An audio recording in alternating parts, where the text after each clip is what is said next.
ناظرین یہ دیکھیں، یہ اوج شریف کے اندر مزارات ہیں اور ان کی حالت دیکھیں آپ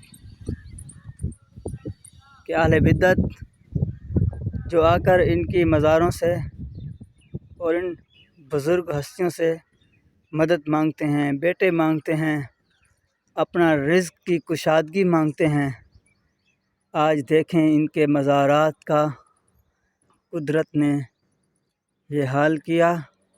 یہ اپنے مزار ہی کھڑے نہیں کر سکتے تو ان لوگوں کی مدد کیسے کر سکیں گے؟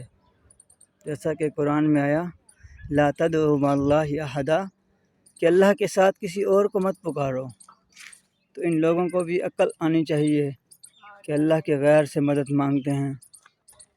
اللہ تبارک و تعالی ہمیں ہر قسم کے شرک و بدعت سے محفوظ اور مامون فرمائے اور ہم سب کا خاتمہ ایمان پر فرمائے۔